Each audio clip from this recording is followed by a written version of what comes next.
welcome to Plant a Good Seed live video podcast here on IBM TV. We're so excited you guys are in for such a treat. We have Chrissy Key Rollins joining us today. Hopefully she'll be popped in here in just a second. She has got so much. There she is. Hey, Chrissy. Hi, thanks for having me, Tish. I'm honored to be here. Oh, great. It's such an honor to have you here. So I want to tell folks a little bit about how we met. Chrissy, I'll back up just a minute too. Chrissy is one of those folks that continually puts out consistent, real information, not just the surface little, we're just going to dance about this, but you got to do all these other things to get the real treat. So she had this seminar that I was like, oh, I need to do this. It was about social media. And I thought, great. And I drove out, she's in Johnson County, and went out, and then we got there, and there was a little thing because I had a different expectation than what she had. And we stood there for and she came right up to me, and she was like, hi, and she kind of, and we kind of looked at each other for one quick second, and she was like, you know what? I believe you're here for a purpose. We're both here. Let's move forward. And we agreed, and it was beautiful. So it showed that right there in the moment that she really cares about getting her message across and helping people. It's not about the money. It's not about all these other things. It's about us connecting as human beings. So that's just how I met her. That was like the first 2 minutes that I met this woman. And since then, I've learned that she's so many things, and I've tried to just put some things together here. First of all, I think she's a thought leader.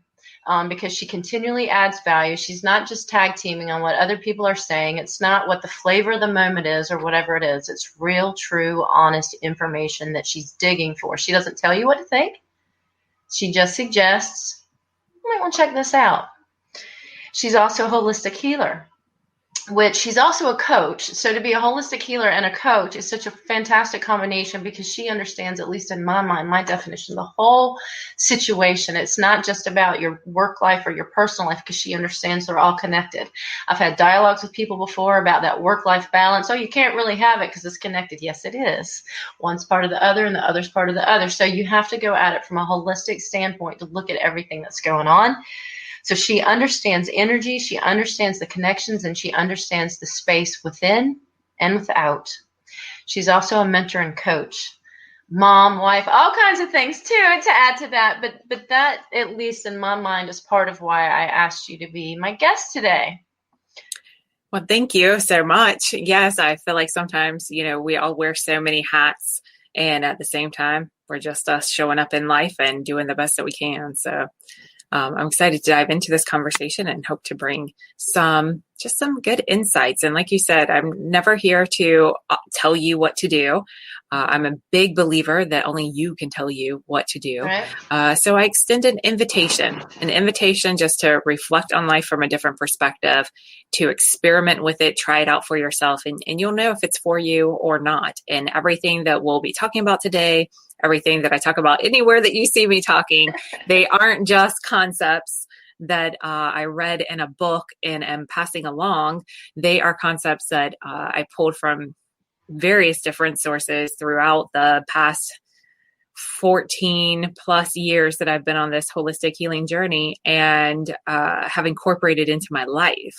So what I bring to you is the perspective that I have found through integrating these different concepts. And the integration part is really where the magic happens, because we can carry around a bunch of really great concepts. We can pass them around to people. We can throw them at other people.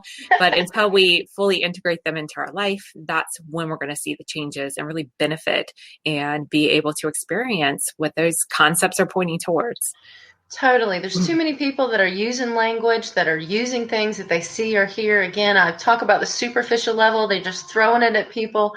Like I saw something the other day that was like, you can't say that, I'm going to use a cuss word here, but you can't say that shit's not real. Shit's real.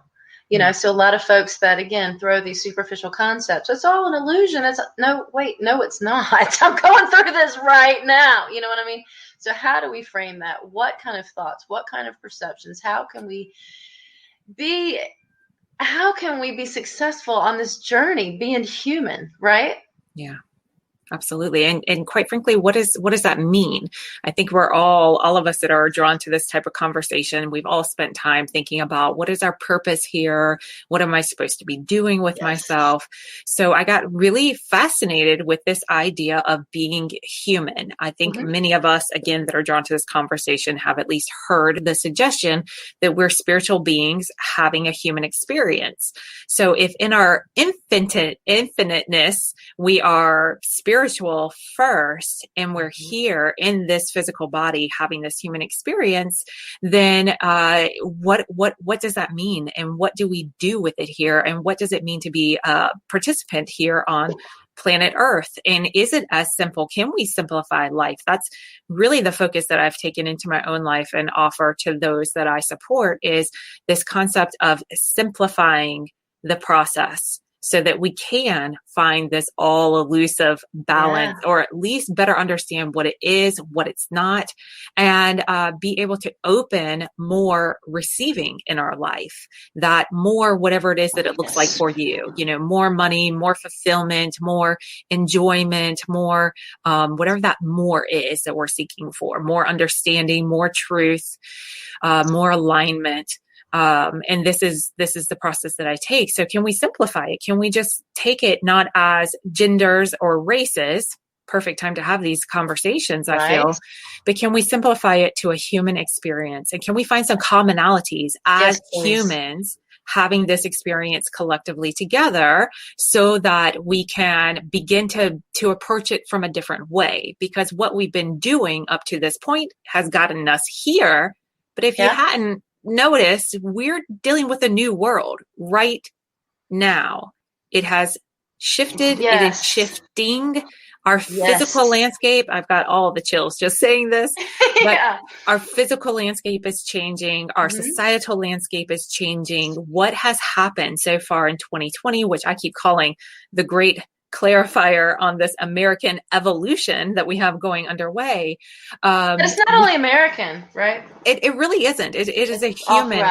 It's a human evolution, I believe. And I just invite you to step into this perspective and explore it while we're having this conversation, and then take it back into your life and put that filter on for a bit and see how life starts to look when you look through this lens. Because if we can simplify it down to a human experience, and we can find some commonalities there, then maybe we can start our conversations with what we have in common instead of where we have conflict, and be able to realize that, wow, in the end, a lot of us are saying and fighting and striving for the same thing. That's right. And we also need to drop our fear, don't we?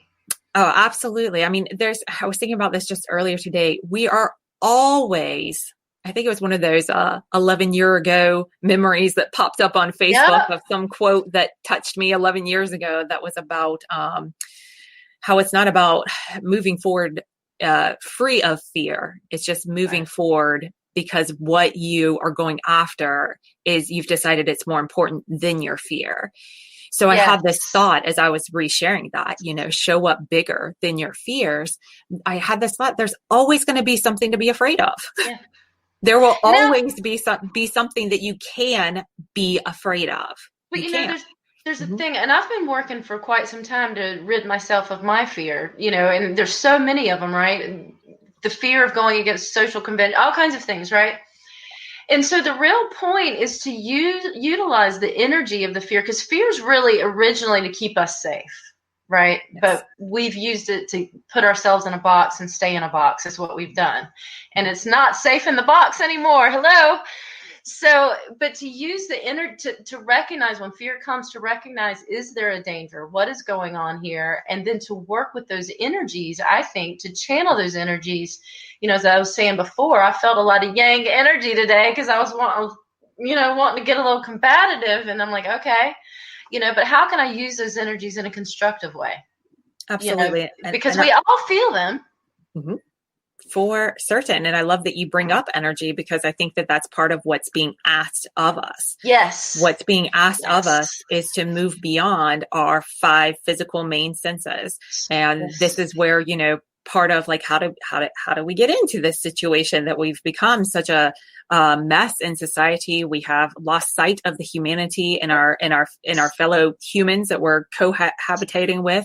We are trading up one exterior judgment for another exterior judgment. Yes, we are misunderstanding the words that people are choosing to use. And in fact, we are in such a quagmire. I've never used that word, but we are in such a quagmire right now that people are watching the same event unfold. They're listening to the same words come out of somebody's mouth, and they're having completely different experiences. They're hearing completely different intentions and messages that are coming through that.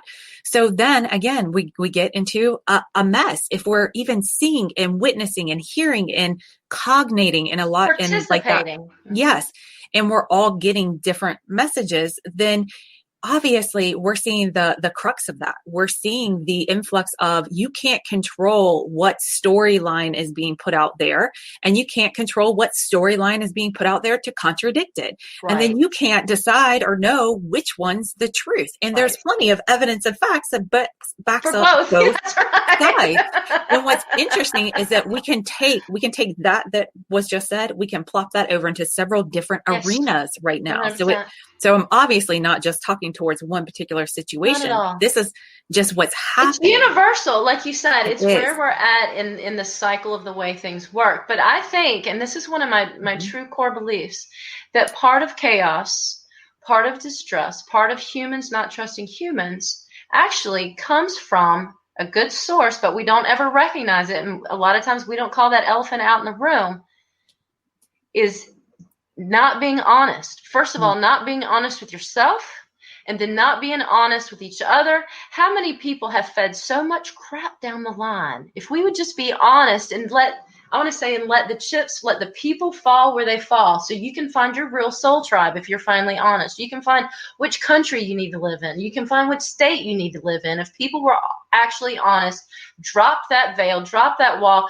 And the wall comes from fear. I mean, we know dishonesty comes from fear, doesn't it? And let's talk about dishonesty. Let's talk about the lies that are out there, because if we are standing here as a people on top of this society saying it's time for truth, let's drop our masks, let's just be honest, let's just be real and unfiltered. No pun intended. Just kidding. Exactly. Pun intended, pun not intended. Yes. So if we are standing here saying, let's do this, we cannot do that without taking that bigger lens and realizing that even the foundation that we're building upon is a lie and is not the full story. Yes. So how can we be able to decipher what is truth and what is real and what is honest whenever we're standing on a foundation of mistruths, half-truths, non-truths, and straight up deceptions and lies. Right.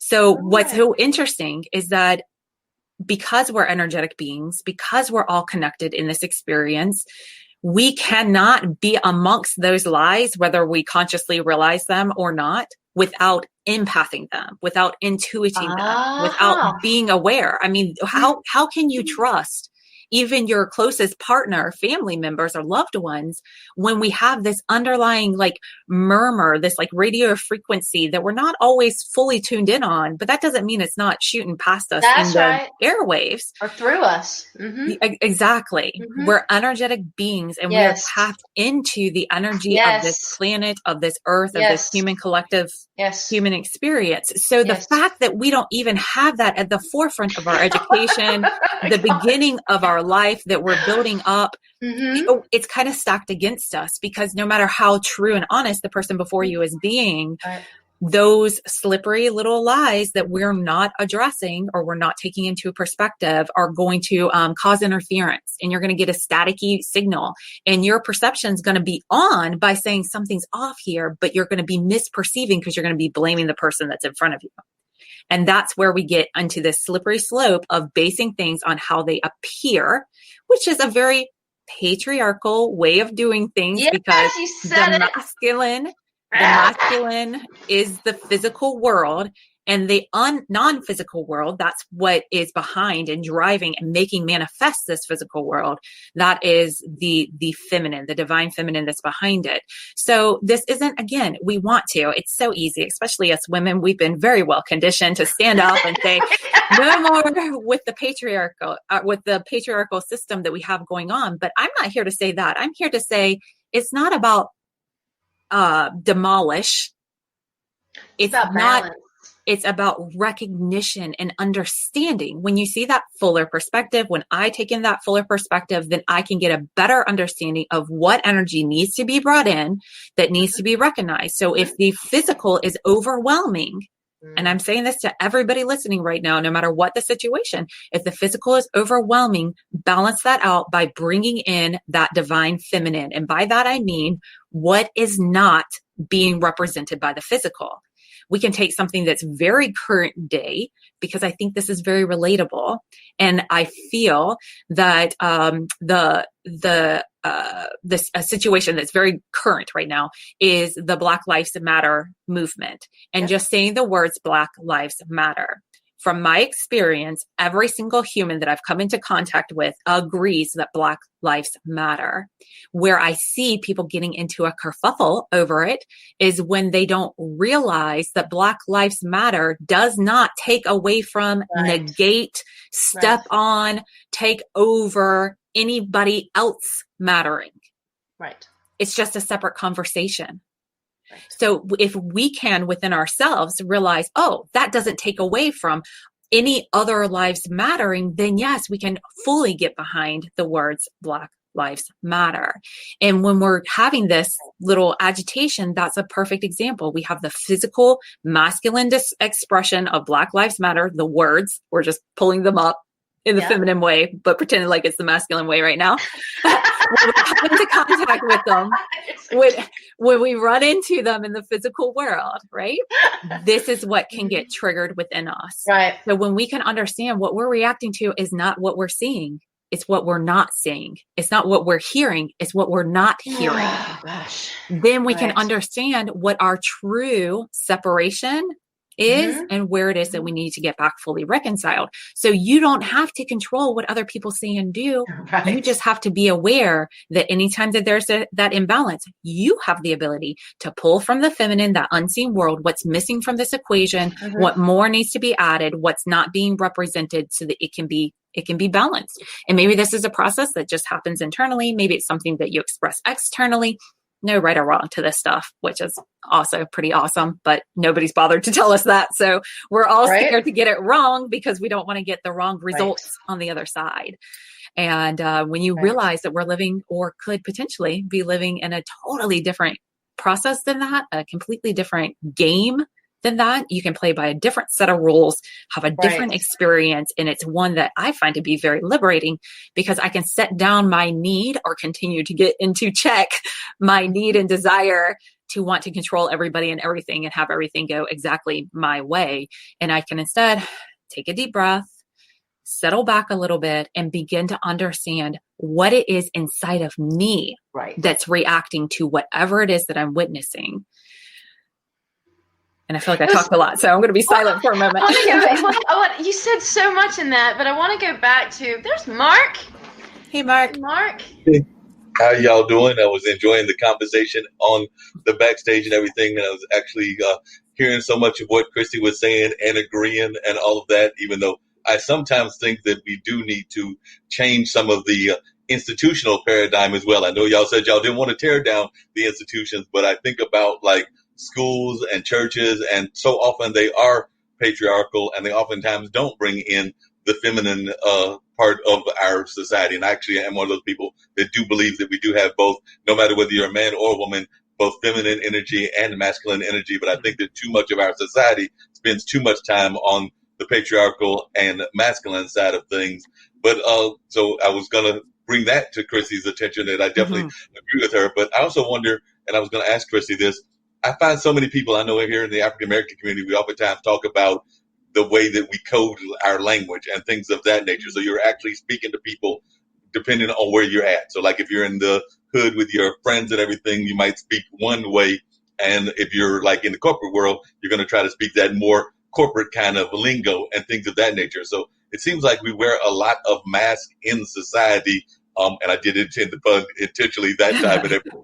So how do we unmask the fact that we know that we've got these masks on if we're trying to be as legitimate as possible? Because it sounds like you do a very good job of doing that. But so many of us go in from, maybe not so much now because a lot of corporate world is in our homes, but in the past, before COVID, we would go from, say, the COVID world to the academic world to the world of the playground if you're playing pickup games, basketball or whatever. So that the coding can change a lot in that. And I know that even in the work that you probably do, you see folks that are always changing their demeanor depending on what situation they're in. So how do you talk to them when you know that they're coming at it from different perspectives?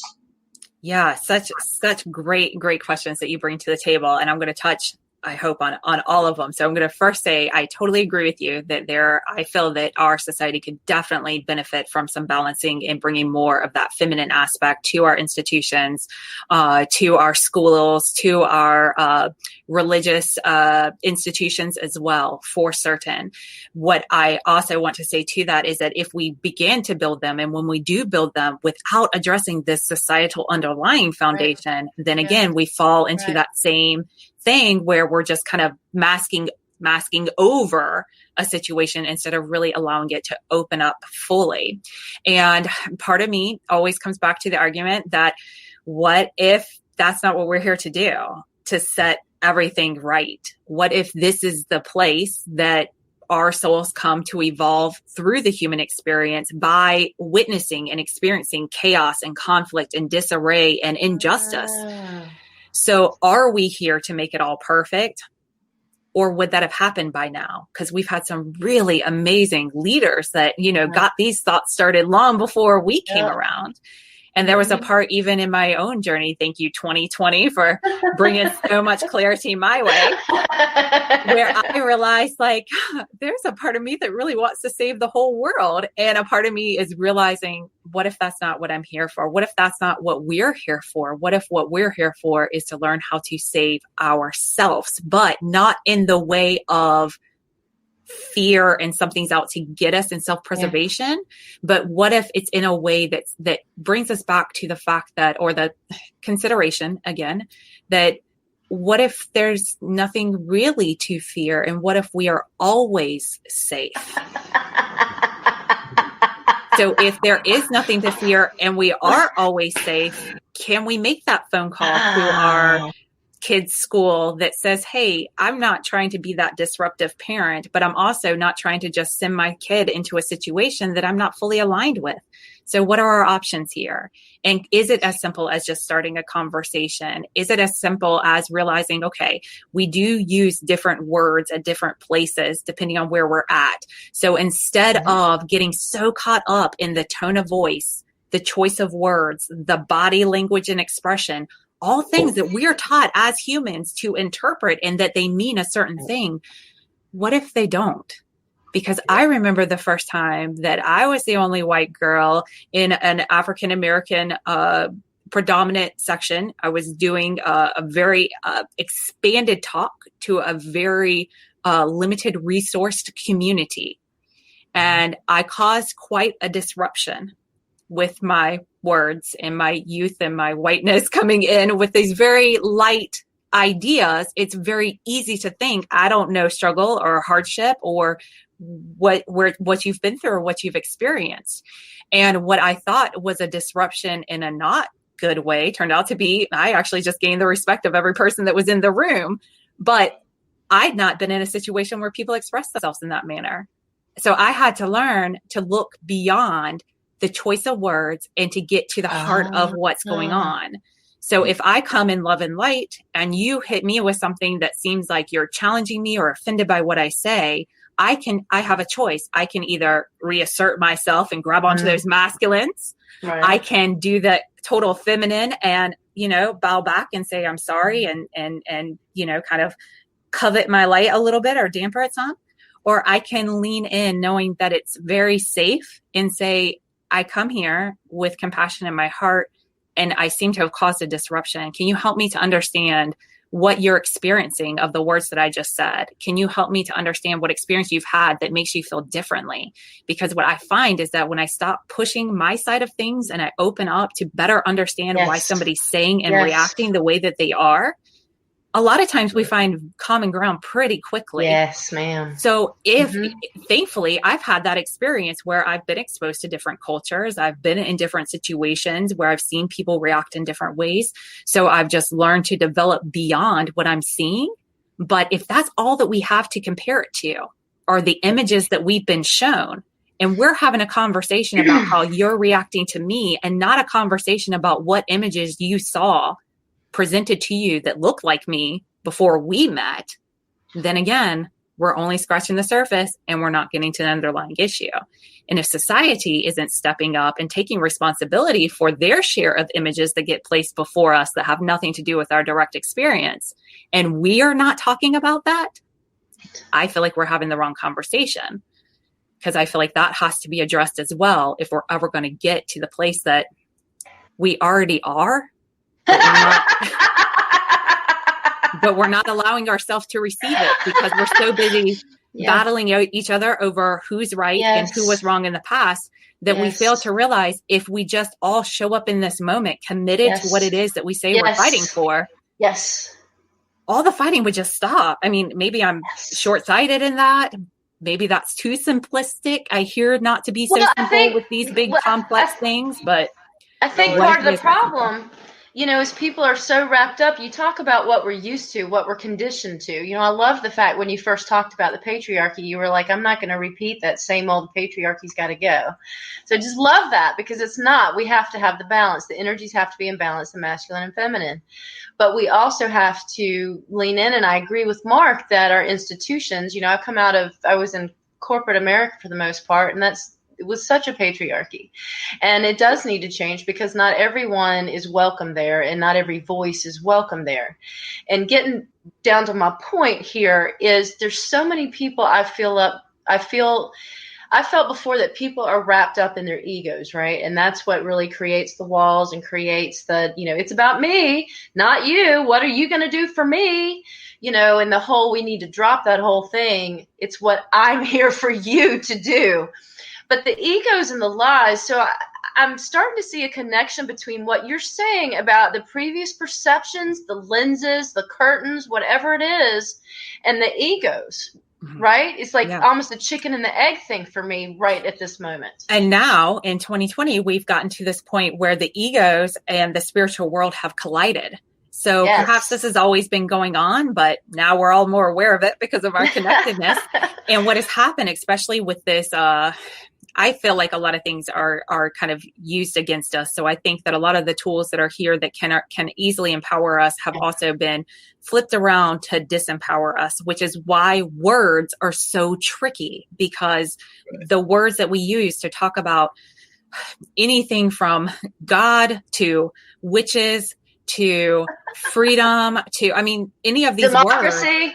Words, they get these stereotypes and these stigmas that get wrapped around them when there's so much more to all of those things. Oh my gosh, yeah.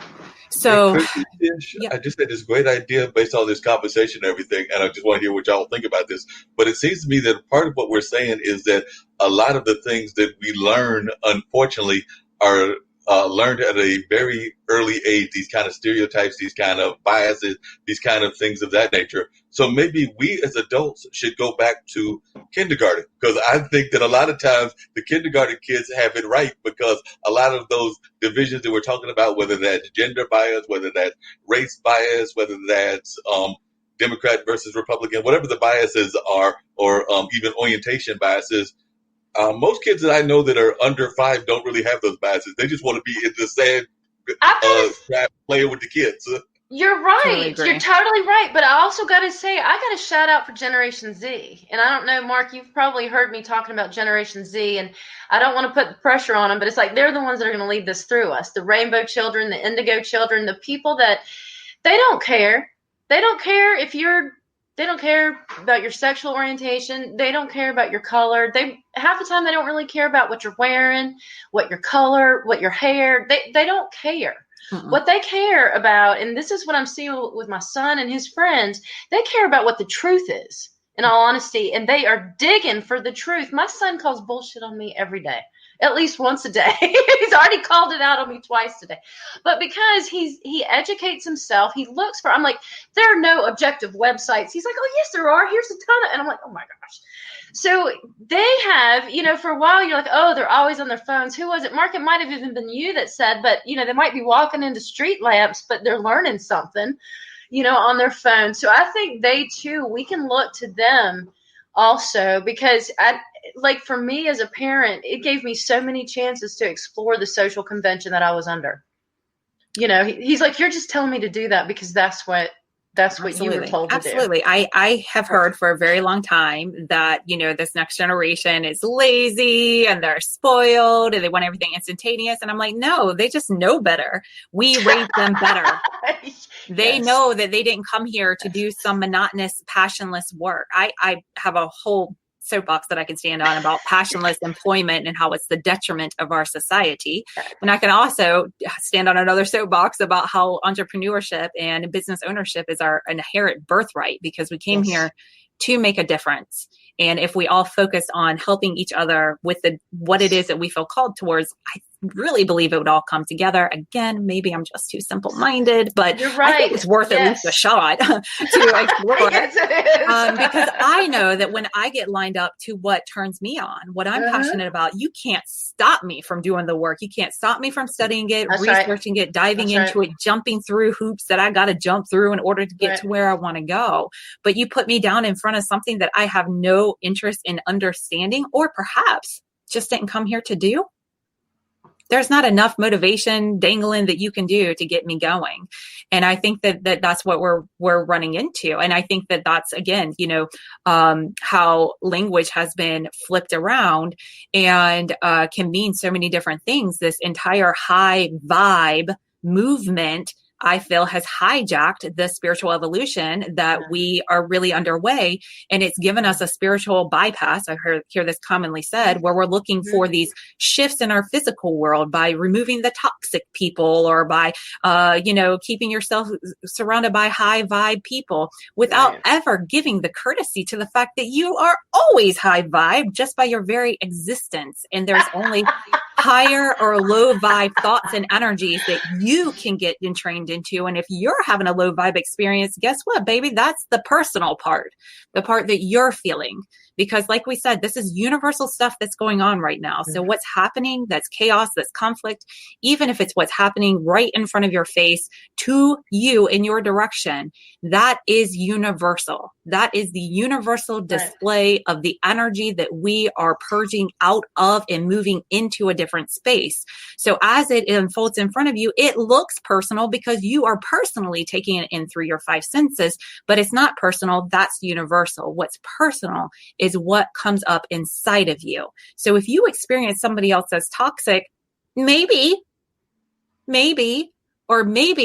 their choice of words, their display and movement of their physical body, their tone of voice, the language that they're using is being misinterpreted by you because they don't know how to represent it better, because we're lacking examples of that in our society. And there's not a lot of talk around, support around, or examples of emotional maturity and taking responsibility for your own energy. You're on a roll. Chrissy's on a good roll. I like this roll. Just a quick question, and you actually brought it earlier, is so many folks get into, and I'll admit it, I've even been guilty of it as well. I'm glad you brought it up, Chrissy. But what do you say to folks that actually go into toxic jobs, know that they're toxic jobs, but don't know how to get out of it? Because I find that a lot of folks are in jobs that they really don't want to be in, but they feel that they've got to survive. Because a lot of times we get in survival mode, so that's why they go to work. But I can't tell you how many times, like I said, I've been guilty of it in jobs that I've held. I've got friends that are always complaining. One that just recently lost her job and is somewhat glad that she lost her job. But the whole time that we were talking, she was always complaining about the nature of the job and how toxic it was. So what do you talk to when you talk to your friends and your people in your field and everything that you realize are in toxic environments? So I think that the toxic environments is a very big issue. And how do we deal with it, Chrissy? Yeah, absolutely. I think it's a great question. I think it's a real issue. I think that it's a plague on our society, like a real one. Mm-hmm. And and so tell us what you think. And I would say, with all due respect to whoever is feeling that way or having that experience, that you simply don't know who you are. Because if you knew who you were, then you would know that it's safe not to compromise yourself. Right. And it's a detriment. I mean, a lot of people look to, I've seen a lot of chatter as the economy has been shut down over these last 7 months to varying degrees throughout our country. I've seen chatter of those who want to reopen being accused of only caring about money and not caring about people. And what's interesting to me is that the chatter of people who are ready to reopen are typically people like me that are small business owners that count on continual business happening in order to continue to live our life. Right. And I don't know any of us that are interested in just reopening to take anybody's money. I think that the majority of us see the need and the gap that's being left open, not only financially in our own lives, but out there in society, depending on what it is that we give outwardly. So let me pull myself back around to what I'm saying with this. Well, can I add to that? Yeah, sure. But to add to that, what you said about wanting to open our doors, right? You know, I'm a small business owner. I teach Tai Chi. I teach Qigong. I give Reiki treatments. I had somebody come over yesterday for first class, and I think she cried for the first 10 minutes. And when we got to the heart of it, it was because she missed the connections with people. I mean, she had some things going on in her life, but what it really was a connection. So what I find is small business owners, we care about the connection. That's why we went into business in the first place, really. Yeah. And whatever our purpose is how we connect. But we want to. I've done business with so many small business owners now, and they care about my business. Amazon never calls and says, hey, they might send you an email, but they actually call and want things to work out, not just for them, but for you. They really care. That's why they're in business. Now, there's some people just for the money. Sometimes you can sniff it out. Sometimes you can't. But I totally agree with the small business owners, and we're not open let's face it, most of us, we're not in it for the profit. Yeah. Especially if you put holistic word in your label anywhere, you're not in it for the profit. And what's interesting too is that 54% of our economy is driven from small businesses. And we actually are the highest employing rate. We are the job force. We supply the highest percentage level of jobs that are out there for the American workforce. And when you think about it, it makes sense because it's not me or you necessarily that's outsourcing to other countries to pay a lesser fee. Not at all. It's not me or you that are doing anything other than offering viable employment for people. Right. So, and who are we hiring? The people in our neighborhoods. We're hiring the people that we connect with, Yes. So, when you look at that, then you also see how it's the big corporations that are asking people to come in and work more hours than what they're going to pay for a lower price than what they really can live off of. And it's that individual who says, well, how much are you going to give me for it? And then I'll let you know if I can do it or not. I mean, that's basically what you do whenever you take a job that you're not totally passionate about. You're saying, what do I need to do? What am I willing to do? And how much are they willing to pay me for? And then you compromise. You decide what you're willing to do for what amount and what you're not willing to do for what amount. And because this is so ingrained into our society, a lot of us get trapped into it in a very noble way, in a way that we're pursuing what we feel is the right path without realizing that all along we're compromising ourselves, not just our energy that we're able to bring to our families, because those toxic environments, they suck up your entire bandwidth. And then once you're around those safe places, you are sloppy with those people that are around you because you've spent so much time holding it all together, not expressing your truth, not being able to express your passion. And suppressed passion gets expressed as anger. So if we can stop looking at everybody like they're angry, and especially if we can look at certain communities, certain sectors, certain people that are standing up right now and realize that that what that anger is expressed is a sign, a symptom of suppressed passion. So if you can look at someone who is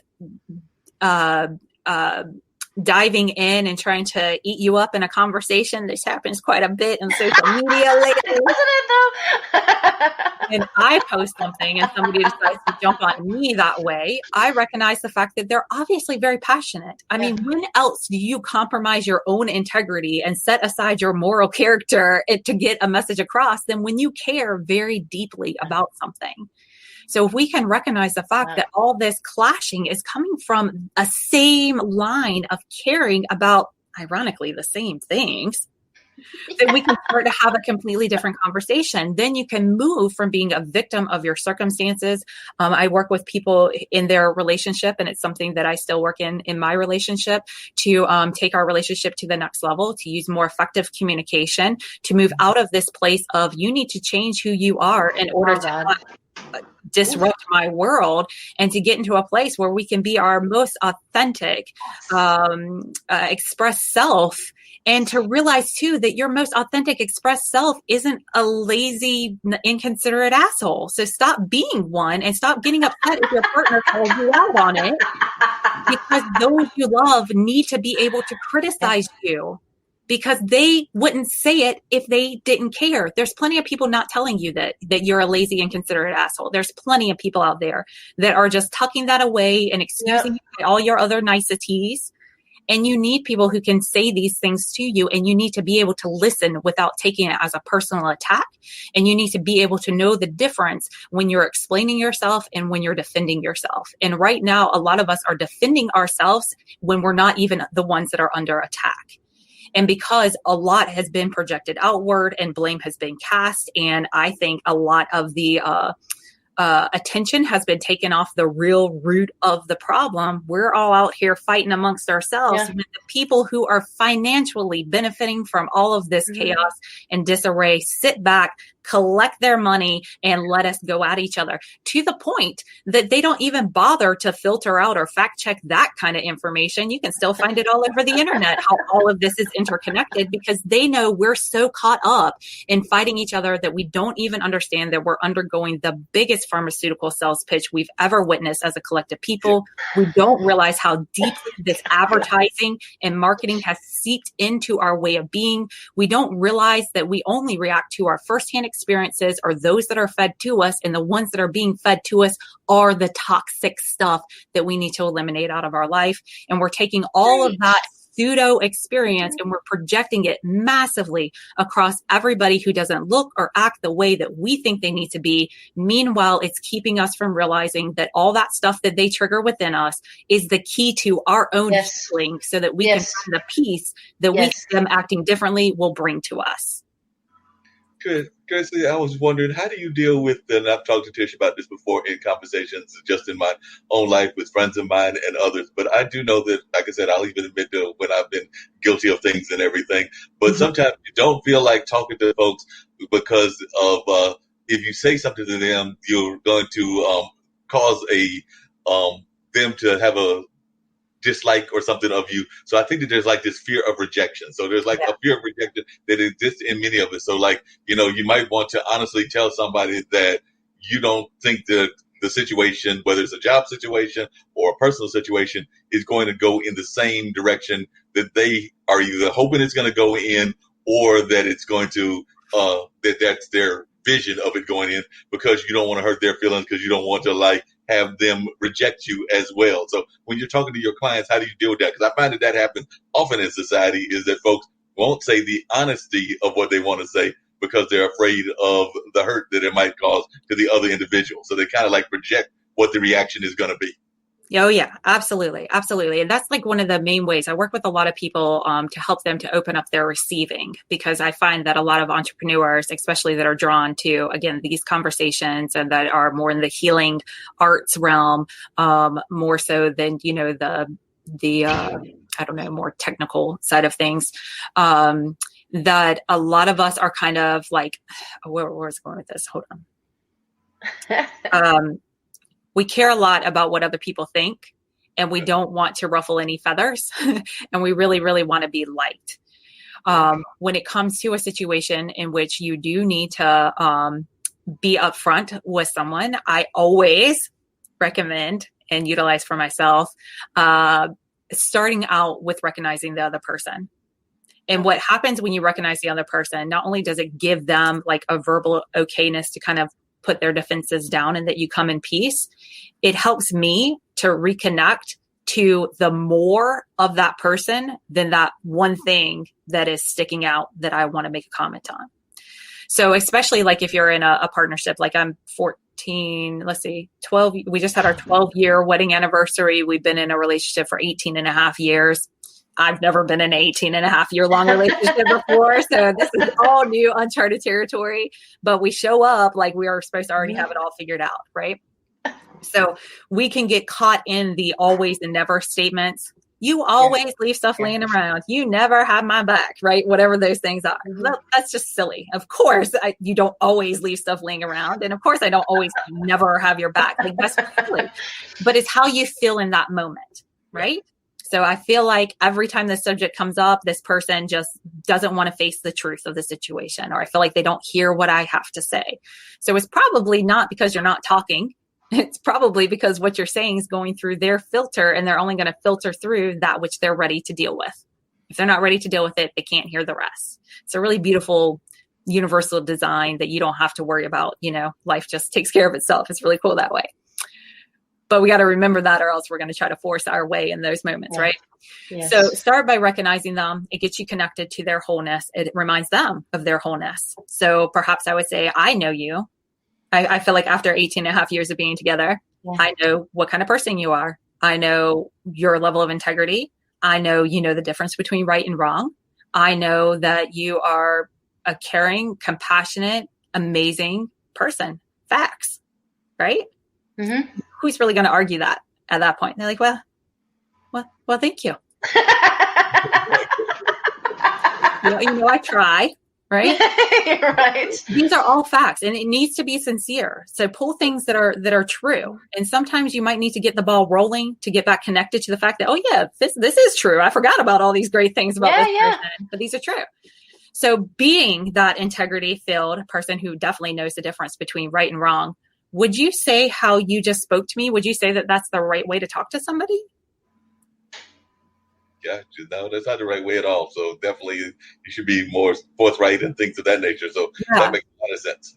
Yeah. So when you can do that, recognize that other person and then ask them to help you understand their logic. Yeah. Despite how it may seem, we are not running around with a bunch of dummies. We're not. We're not.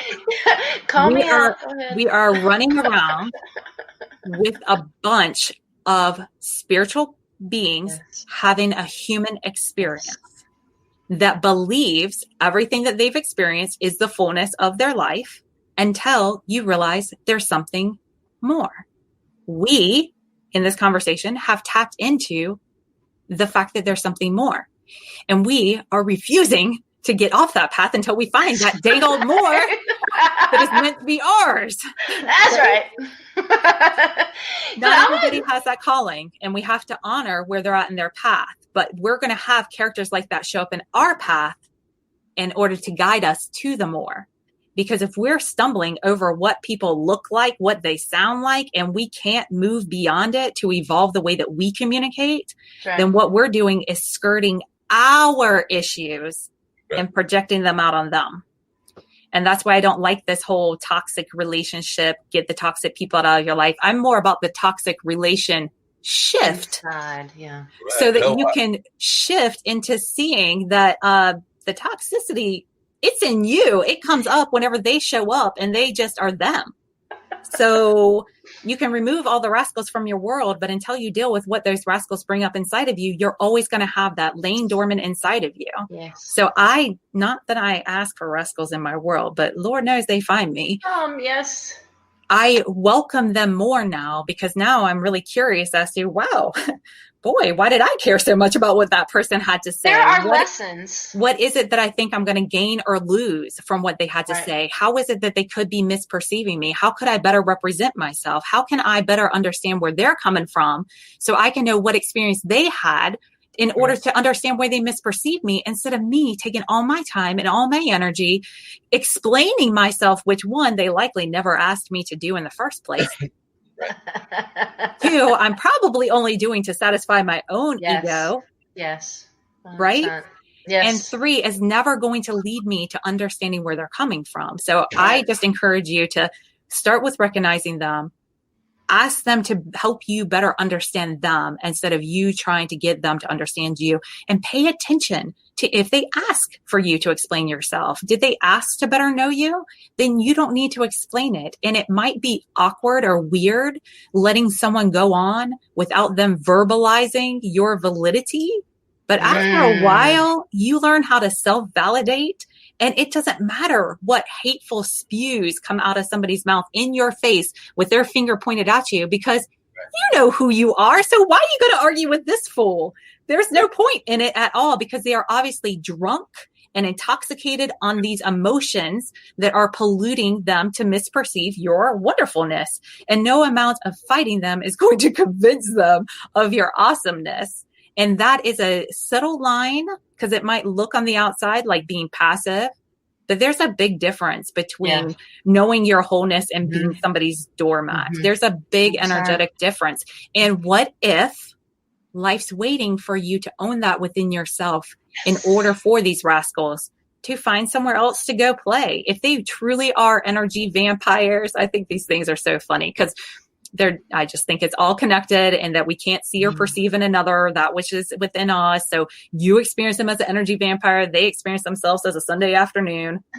It doesn't really matter.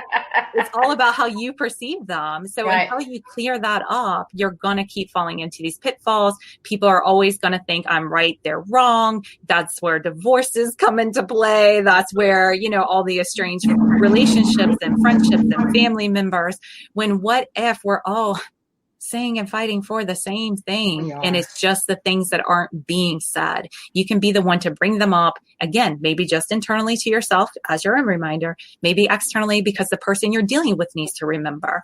I know that when I'm dealing with someone who has fallen out of their wholeness, I anchor myself back into their wholeness. I remind them of their wholeness, and then I let them decide who they're going to be. And 100% of the time, the person chooses to be in integrity, or they choose to get away from me. It takes care of it. So let me come back to something that you said that I think is so valuable right now about being human, especially in 2020. So the real plague of complacency. The real plague of comfort, right? The illusion. And that's what I think you're totally right. 2020 is pulling that. Are you really comfortable?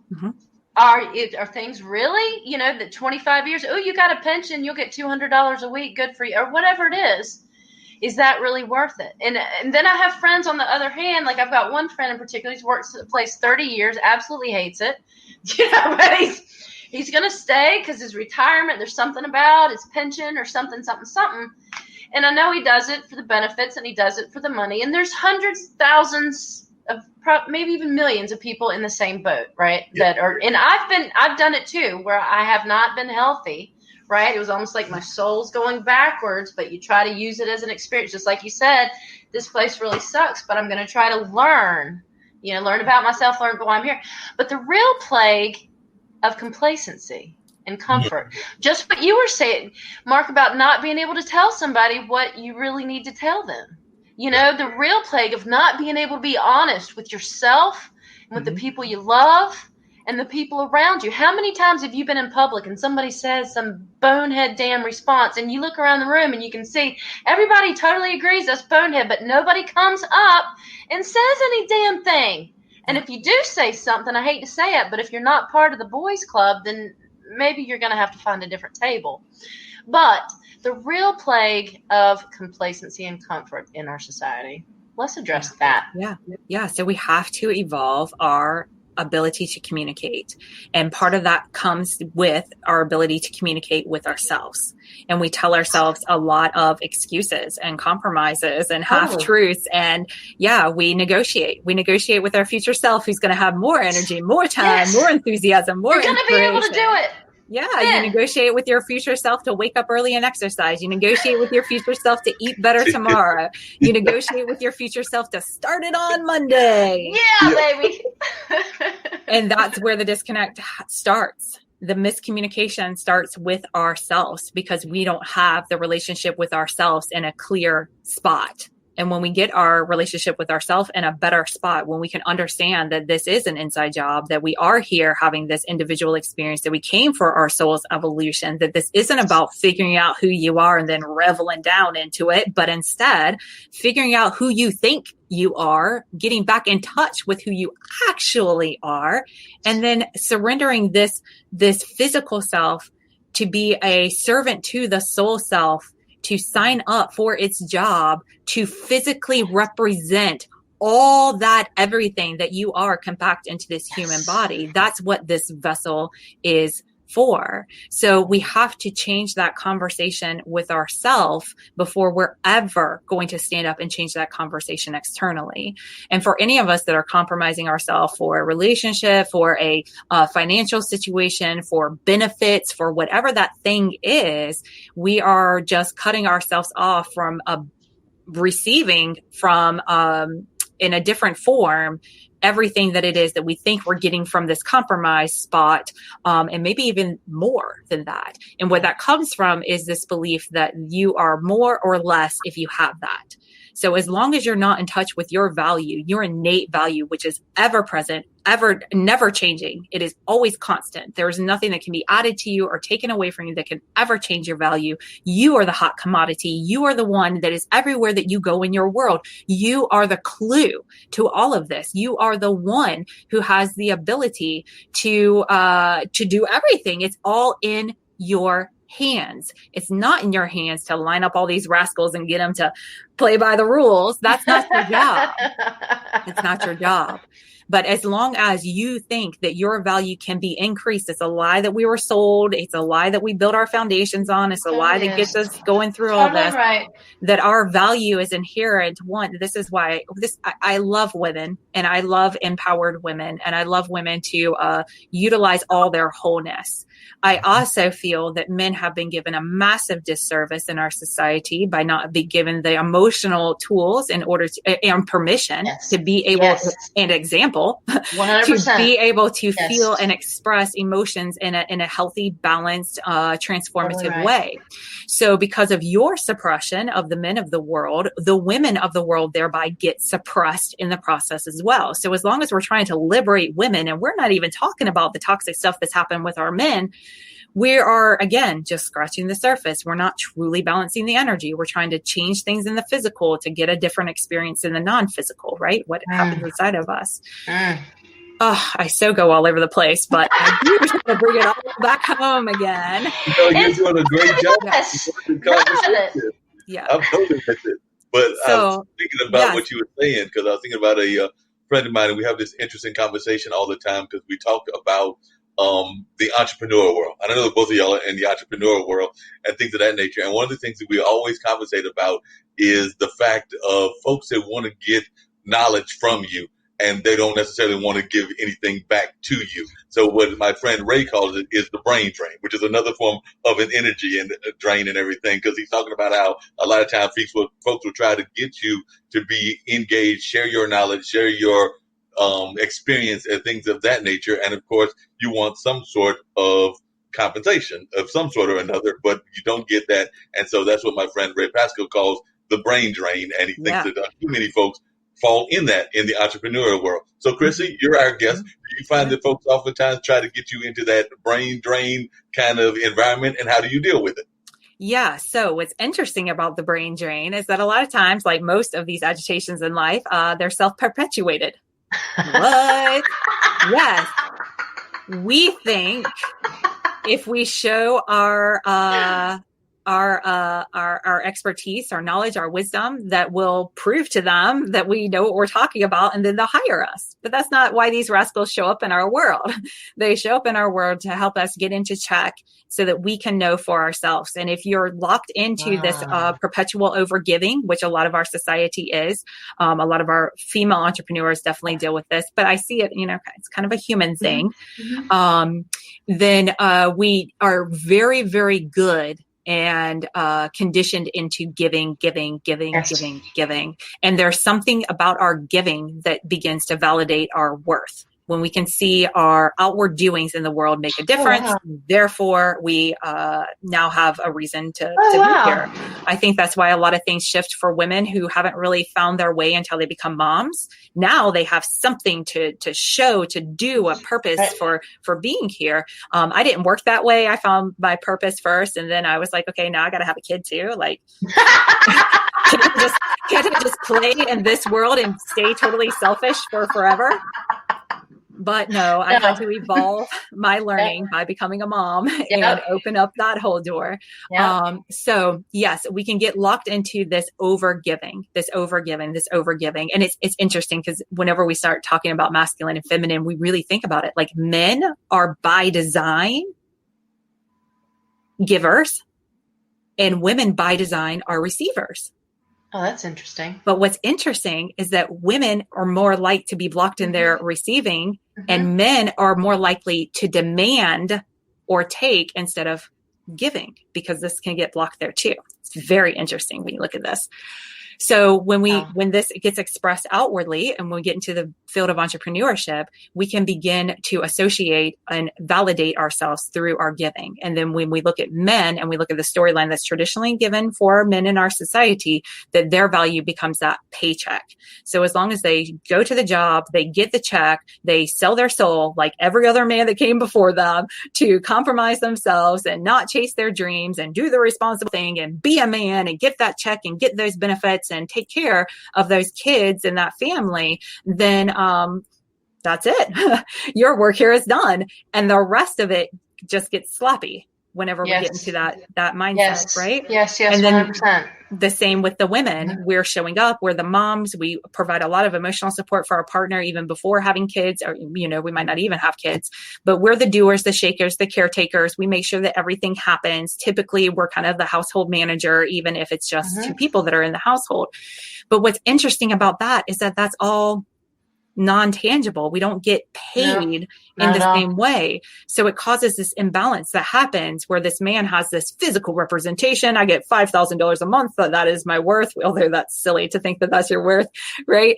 And then we got the women who are pouring themselves out, working 24 hours a day around the clock, but don't have that financial thing, that patriarchal representation, that physical masculine expression of what they've been put out there. So we get locked into this giving, always in this deficit, never making up enough. And men thinking that their job stops right there whenever that check comes through the door, and they don't have any of the emotional responsibility or household. Now, I know some things are changed and some households aren't like this, but I feel like there's still a big imbalance with this. And in part, women need to know their worth and be able to give voice to it.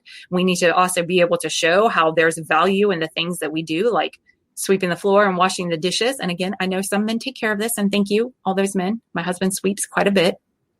We won't say anything about the dishes, but he sweeps quite a bit.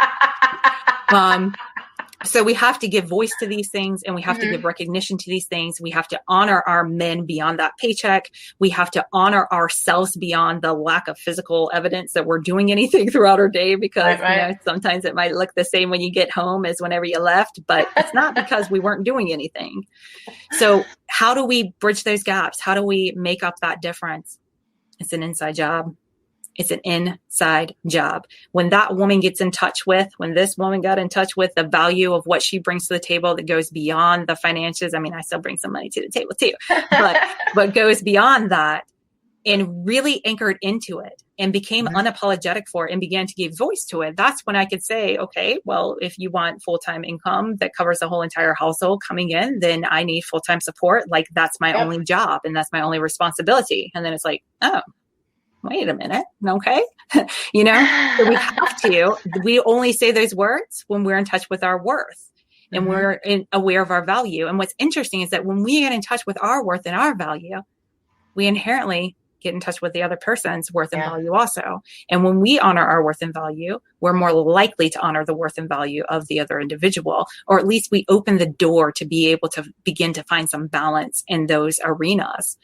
Well, it's because you've taken the veil away from yourself. You've taken all of the things that you I'm going to call the bullshit that has been served and that you've swallowed, you take it away. And once you take it away, then I feel like you can see other people for who I call it a divine spark, right? Then you can start to see that spark within other people and realize that's really who they are. That's their spirit. That's their soul. Yeah. All this other stuff, even though I got irritated today because of verbiage, but that's not what's really important, right? All the rest, anything that is not obvious, love, light, loveliness, God, express, peace, calmness, fulfillment, anything that is not that is what someone feels like they have to do in order to ensure their survival. Okay. It's very simply put. There's some threat that is posed. So even if it's, making it to an appointment on time, then the fear that is there is that that person's going to think I don't care, or they're going to think I'm irresponsible. And then I'm going to lose something on the other side of it, so we break our own integrity and speed to the appointment, endangering other lives, but protecting our own security. So when we can wake up beyond that, when we can see we are always safe, that what if we're always safe? What if that illusion, this is what got me to take the dive years ago before I knew nothing, take a dive into entrepreneurship, is that I realized that illusion of there not being a safety net with me going out on my own. That, because, I look over there and I'm like, there's nothing there to catch me. I'm just going to be jumping into the abyss. I realized that lack of safety net was equal to the illusion of a safety net under a full-time job with a full-time paycheck. Right. Because at any time, they can stop writing that check. Right. And how many of us have been or know people who have been in situations where that check stopped? It just stopped. Right? Yeah. Anytime. Not like it. So no, I know exactly what you're talking about and everything. So you're right. So many people fall up into that abyss, as you just called it. But I also was thinking of a lot of times people also use certain terms in order to define themselves and to get their space and to try to tune themselves and get in touch with themselves. Because I know that there's this whole conversation that exists in the social world, and I think it exists in both the entrepreneur world and in the relationship world, which is this concept of space. Because I know a lot of times we hear people talking about that they want their own space. I've been guilty of that as well and everything. Yeah. So, Chrissy, when you're talking to folks and they tell you that part of the things that's important for them is to have their own space, do you think that that's healthy? Do you think that that's something that should exist? Or do you tell them that that's BS? Or how do you talk about it when you hear folks that are defining their relationships, whether that's entrepreneurship, business relationships, school relationships, or personal relationships within the space confines? Yeah, I think that's a great question. I'm sure there's many different ways that people can use that term, like needing space. I know that I feel that space is very important and helpful in relationships and also in business endeavors, because when you're just in it, it's easy to get caught up in it. It's easy to start to think what you're feeling in that moment, how you're perceiving things in that moment is the full story. Mm-hmm. But when I take space, if I feel that I can't, if I can feel within me that what's going to come out of my mouth is not really going to represent the amazing heart that I have inside me and the love that I have for the individual that I'm about to say it to, as often as possible, as consciously as possible, that I can get into touch with that, because it doesn't always happen. I mean, hello, I'm an evolution as well. I'm plagued with the human condition, just like the rest of y'all. In the moments that I can catch myself, I will simply say, I'm going to take some space right now, because if I don't, I know that what comes out of me is not going to accurately represent me, and it's not going to treat you the way that you deserve to be treated. So I'm going to take my leave. Now, I also know people don't always talk like me, but I also believe that that's why I was put here, is to help to show a different way to have conversations. Again, maybe these conversations happen out loud. Maybe they happen inside your head. It doesn't really matter, in my opinion, because we all read energy and not words anyway. That's right. So totally. I think that's really what we're going to move into. I think we're going to move past words. We're going to get back into doing more of have more awareness of how much we send information telepathically. Because if I am showing up and I am thinking hateful thoughts in my head, and I don't think that that's having an impact on the loved one that I'm sending those or having those hateful thoughts around, then I'm just kind of fooling myself. And when I woke up to that, when I realized, wow, it's like that saying, there aren't any, the only devils in the world are the ones running around your own heart. When I catch them in my mind, when I catch them running around, I realize, like, wow, that's not helping anything. It's only polluting my own thinking. And it's another illusion that I have fallen into, another survival safety thing that I've put into place in a world that I'm not ever, first of all, going to make it out alive of. I mean, we're not. That's a good point. We're not. At Not some making point, it we're out here alive. until we're done. We're here until we're done. And we don't know when that's going to be. And we don't know if it's going to be a virus or a car or a tree falling or a lightning strike. We don't know what it's going to be. Every year, humans are going to leave this planet. That's going to happen. No matter what is happening out there, humans are going to leave this planet because souls are going to evolve. And everybody has a part. And even the parts that get chipped away from that marble block eventually contributes to the overall masterpiece that's revealed in the end. And if we don't honor each of those chipping aways, or we don't just let them go because that was their part, and be able to see how it's contributing to this future outcome that we're working towards, then we can get very tangled up. We can get very caught up. Again, we can attach our value with that thing and where we're going. Not only is it going to be an evolution of our conversations and our communication, and what's being asked for, and those that are stepping into it, like us, I'll give us credit. Those that are stepping into it, that are willing to go into this dimension, because it is another dimension. It sits right here with this dimension. You can step into it at any time, but only those who are bold and courageous and full of faith will take that step. When you can step into it, you have the power to change your world, even in a world that's not going the way that you want it to. And that is what is needed. So knowing what's universal, understanding what's personal about it, being able to evolve and more accurately communicate and represent yourself, put your blinders on to what other people are doing, take them off to what you're doing, be that change that you desire to see in the world. And when you can come from this place, then you're going to step into an evolved way of being. And we're going to move past this communication. We're going to better respect each other's energy. We're going to be able to communicate in ways that are super powerful, especially in our interpersonal relationships. And there was one more place that I was going with this, but it's okay. Well, if you're thinking about that, I was going to let you know that a very dear friend of ours who actually has the show before Tish was joining in the conversation and was making some comments. So Zach was definitely saying that you are so right, Chrissy, and that empowered women are awesome. And he also expressed some care and love for you, Tish, and everything. So definitely wanted to let you know that. And then he said, you ladies are spot on. Thank you for the truth. So definitely he was letting folks know that. So while you were thinking, he was definitely sharing that he was watching and was definitely finding that y'all were telling a lot of very true statements. And I would agree with you on that as well. I was actually glancing off to the side because usually, this is just me having a little bit of a comical moment here and everything. Usually I'm much better than with the dishes than apparently your husband is. But right now they're a little stacked up. I need to go take care of them. That might be one of the things that I do after I'm done producing the show, because I was looking over there and I was going like, I think I need to go do the dishes, because usually I'm one of those men that like the flow of dishwater and like that actual old-fashioned way of doing the dishes. But then again, I'm a little weird because I also like the sound of a washing machine. So like I said, I'm not the average kind of guy and everything. So definitely I might have to go over there and try to tackle those dishes, because I'm looking at them going like, yep, need to go take care of those at some point. Well, you are wonderful for perceiving that, and bring it into your awareness for sure, and see where it leads you. Is that a better representation? It might not be what you want to do, but does it better represent who you are and your character? And when you get more committed, I'm totally committed to doing what I can to up my awareness, to continue to represent myself as accurately as possible. It's why sometimes I pause before I speak. It's also why sometimes I'm kind of lengthy in my explanations, just how I'm made. And I'm learning how to refine that too.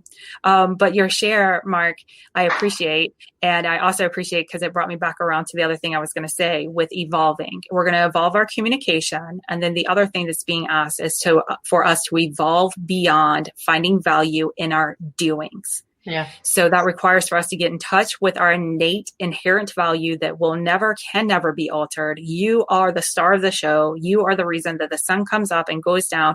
You cannot prove that it's because of me, because you're not in my world, you're in your world. So own that and see where that leads you to. And what you'll find is that you hold value independent of your doings. So does that mean that you can stop doing, sit on the couch and everything that you want shows up?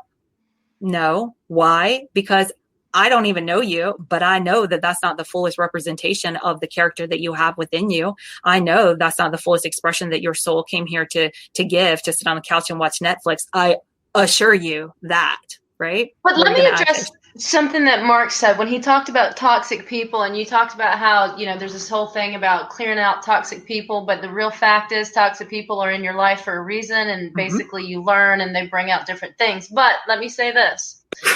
When you're trying to evolve and you're trying to grab that awareness, sometimes toxic people are too much. And you really do need to step away because it's too much. It was something you talked about before. Yeah. We can only handle so much. Like Absolutely. When I was going to a counselor to try to help me be a better mom for my son, she was like, just give him one suitcase. Don't give him the whole closet full. Just give him one little thing. And as he reaches another level, then give him another one. And then, so sometimes I think we're not ready for those toxic people or the lessons that are in our life. For sure.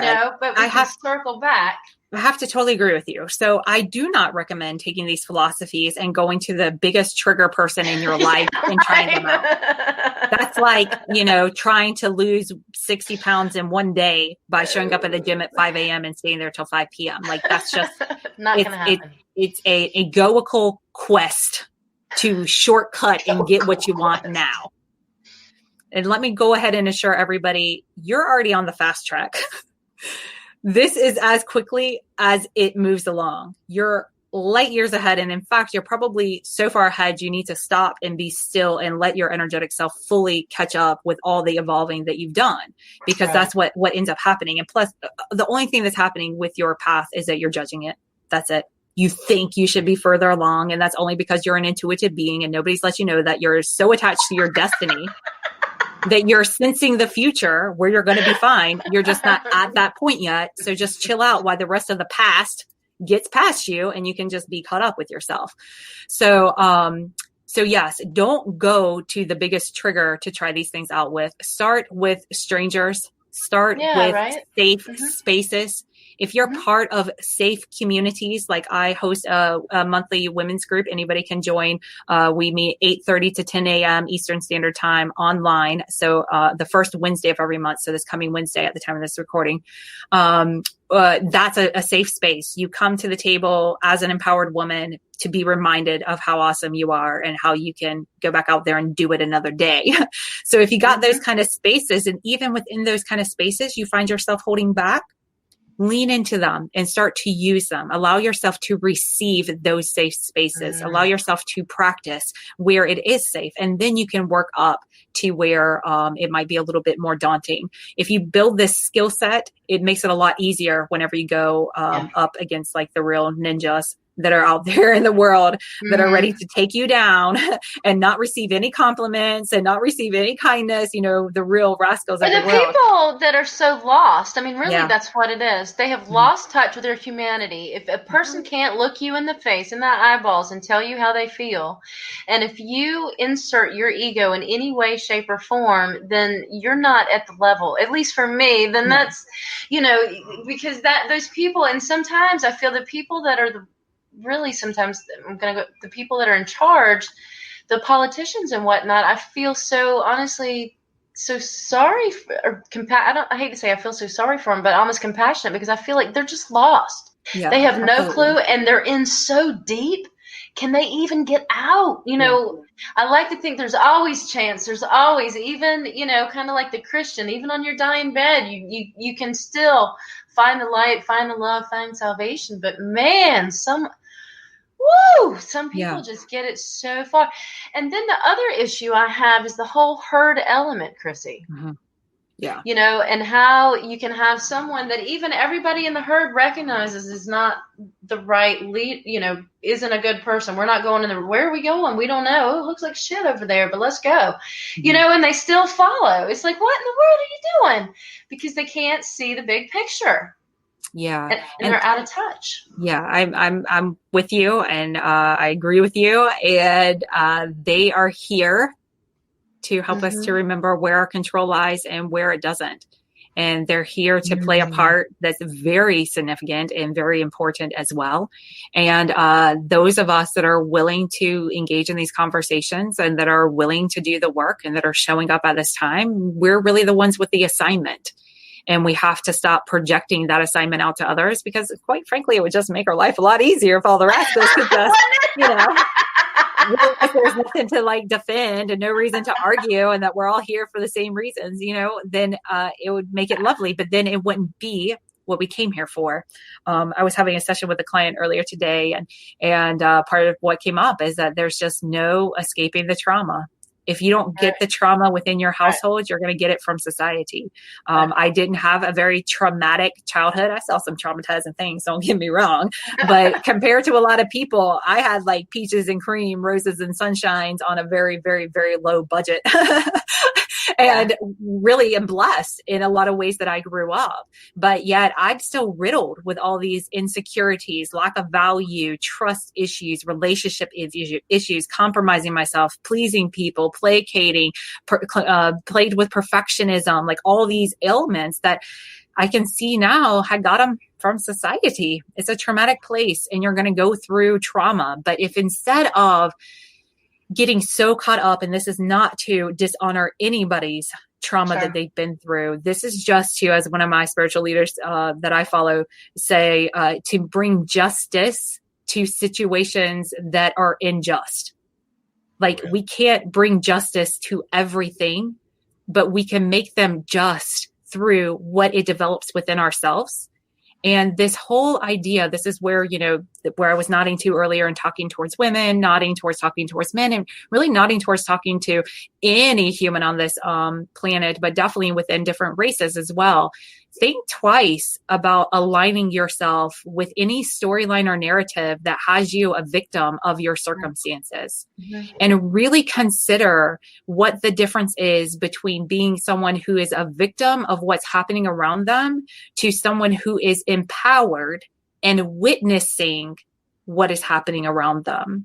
Because I know within my own relationships, when I shifted out of the one who was overlooked, neglected, unrecognized, not valued, run over, when I stopped looking at myself from this perspective of why is this happening to me? And why do you have to do all this stuff to me? And instead realized like, wow, this person is tripping. Completely unhinged. And all of that energy is just being directed towards me. Right. Now I can have a legitimate conversation. I am engaged with all of my faculties in my own empowerment and the resources that we have by divine right to make change in this situation that goes beyond that patriarchal 3D display of changing things in the physical, address the energy of the situation. And instead of putting on my weaponry and getting into battle, I can just simply say, wow, you're having a moment. Would you like some space? Shall I take some space, or do you want to take some space? And then if they say, no, I don't need any space. You say, well, the way that you're speaking right now was just so not who I know you to be. So until we can get back to that, maybe we should have some space. And what I find happens from there is that person will either get themselves into check so that they can still control and have what's going on and engage. No, I'm not the problem. I'm here. Or they'll totally blow up, take their own space, fizzle out their own fire. But regardless if you started the fire or they're blaming you for starting the fire, don't add fuel to it. Because when alcohol ignites, when flame accelerant ignites, it only goes for so long before it goes out.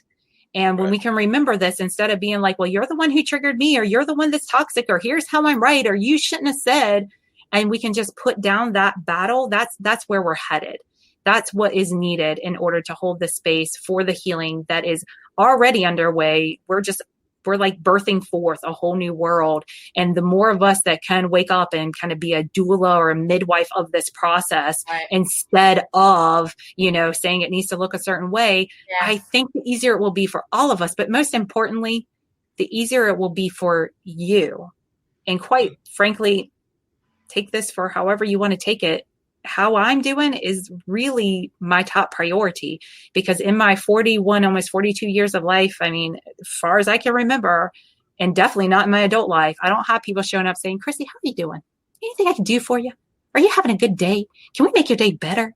How can I help your mind feel better? What can we do to ease your mind? Can I get you a little something that you need? That doesn't happen.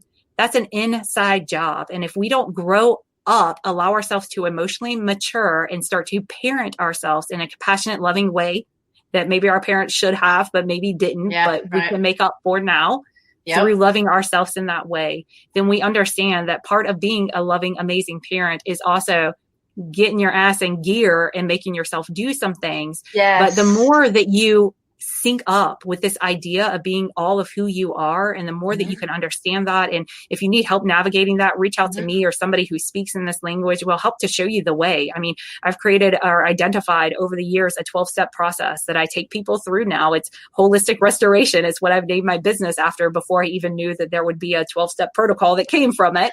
But that's what I do. I take you through those 12 levels so you can understand what each part of it is. And anytime that you get tripped up, tangled up, you just work your way back down to that point that you started to go off kilter, and you get right back on track again. It makes it very simple. It allows you to weed out a lot of the noise. And Tish, you talked to this earlier too. Sometimes we do need to distance ourselves from the symptoms or get the symptoms quieted down some before we can really address the underlying disease and the root cause of what's going on. And this is like the heart of holistic philosophy and most of natural healing is that managing the symptoms only does so much. I could say a lot of things about what it does, but we are all aware of what's happening in our world right now. That's what it does. But when we show up and we only try to address the symptoms by changing the way that people talk out in public or what they wear or how they represent themselves or what groups are allowed to gather or what's okay or what's not okay, that's all symptomatic. And when we get to the heart of it, when we get to the root of it, then the symptoms take care of themselves. They cease to exist.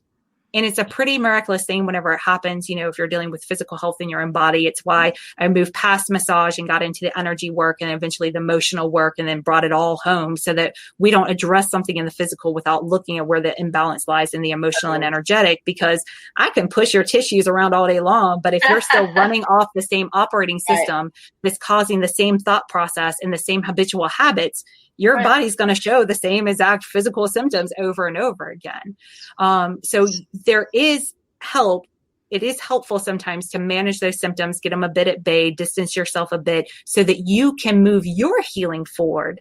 So that you can be more whole and less likely to kind of stumble moving back in. But once you really work on that foundation, which is why I start people with changing the way that they self-identify, changing the way that they love themselves, the way that they value themselves, and just start a healing process of really cultivating a loving connection with yourself, which for some people, and probably even some people listening to this, that's a pretty foreign notion out there for our society. It gets into those realms of narcissism and egoism, but this goes beyond that. This is getting in touch with your unseen self and honoring and recognizing the one that's been on this journey all along with you, that internal one who has been with you all along, that has been consistent, that has never left your side, that, you know, might have varying degrees of how it feels about you or how it expresses it. But most likely it talks to you the same way that you talk to it. Yes. Yeah, but you look because at that. Wow.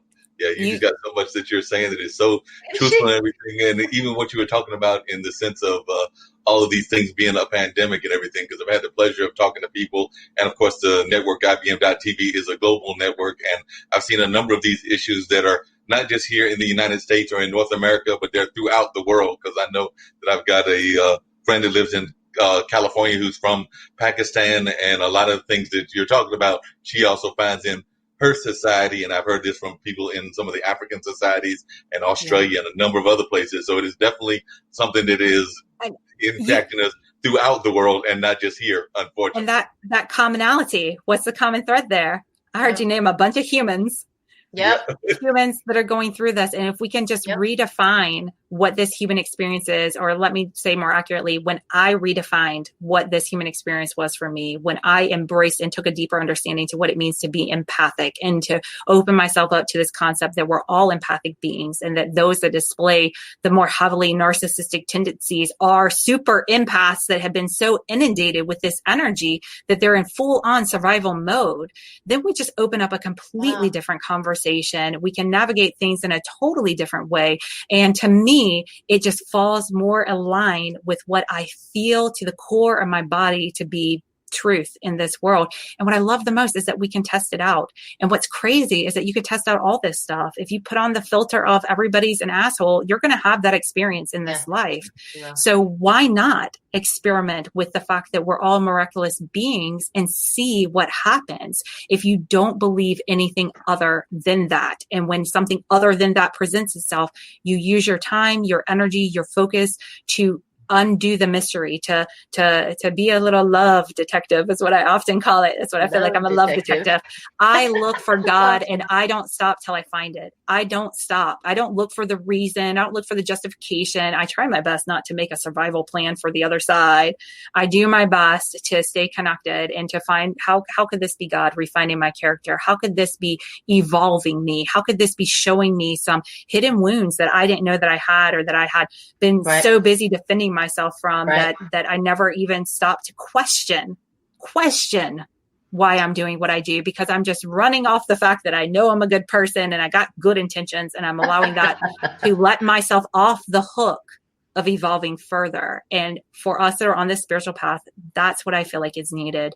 It's time to learn how to just be instead of do, to understand our value is inherent and will not be changed and altered. And quite frankly, if you're tired, stop doing it all yourself and let the universe come and lift you up and support you. And the only way you're going to do that is by risking setting some of this stuff down, getting more honest, risking losing something. Like that is the best thing that I can encourage anybody to get to, a place where you realize you have nothing to lose. You have nothing to lose. Not in any situation, even if it appears that you have something to lose. I assure you, if that evolves out of your energy field, you will have something better, bigger come into place. And if you're having these repetitive cycles, maybe get some people out of your life. Maybe start to question and start to take a discerning eye to what you're doing to perpetuate these cycles. Because, Mark brought this up earlier about people being in toxic work situations and why are they keep going back to these toxic environments? The reason we go back to toxic habits and limited thinking and limited ways of being is because we're getting something from it.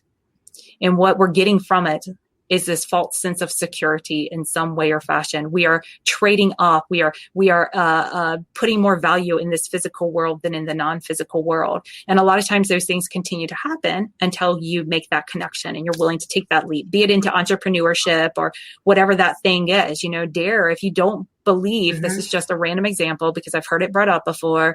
If you're working at a minimum wage job or a job that isn't exciting you with the amount of money that you make, and you're making compromises like that go against your beliefs, like if you don't believe that masks are helpful and you don't believe that you should be wearing one, but you still put one on every day for your job that you're compromising yourself for, really think about that and think about the energetic misalignment with that, and allow yourself, you don't have to jump into quitting your job. I'm not telling you to do that, but begin to contemplate and dream and to allow your imagination to go in that direction. What if I said I can't do this because it goes against the very core of my being? Might sound a little dramatic with the mask, but for some of us, it really is about standing up for what we core believe and what we really feel is right, and refusing to participate in something that we don't feel is honest and legitimate. For some of us, I'm not trying to say one way or the other, right. But allow yourself to be open to the what if I did that and it opened up something more for me? What if it allowed something better to come to me? What if I'm worth more than $15 an hour? What if the reason that I'm stuck in this situation is because I don't allow something more to come to me?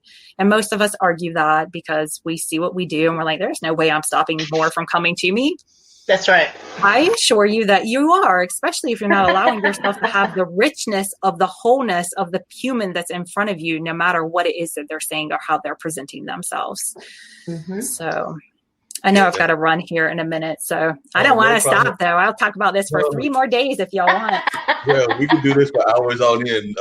Tish will tell you that I will let folks talk forever and a day because the show is supposed to be an hour to an hour and a half to 2 hours. We've been known to go 3, 4, and I would have no problem with having these kind of engaging conversation for days on end. By the way, I should let you know, Chrissy, you have definitely picked up 2 new fans because I've been following the thread and everything, and I have become a fan of yours, and definitely Zach has become a friend as well because he was saying that you're a very deep spirit, and he was also saying that we are all empathic, and some of us are very empathic, and he went on to say some other things as well. But definitely, that actually raises a question. I know a lot of folks were probably watching this from around the globe.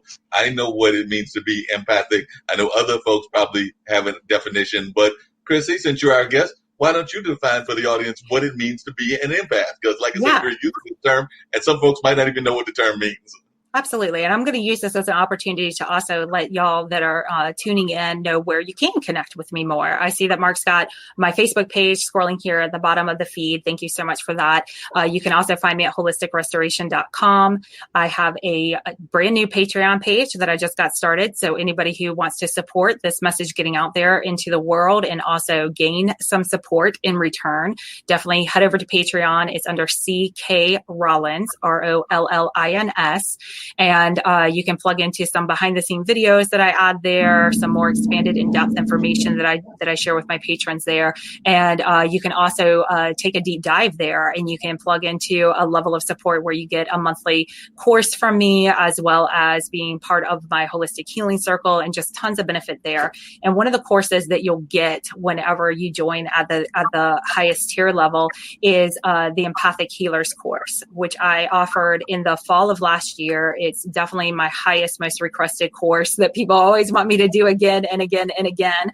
But I have it nice and recorded and online for you to access, and you'll get full access to it. It will take you in depth into really understanding what it means to be an empath, and what do you do with that, and how do you move through this world in a way that allows you to continue your own healing process and also facilitate healing for those in front of you, even if you don't even exchange a word with them, even if you don't get into a healing practice. This is just, you continue your life as an insurance agent, and along the way, everybody that you touch, you have a healing experience with.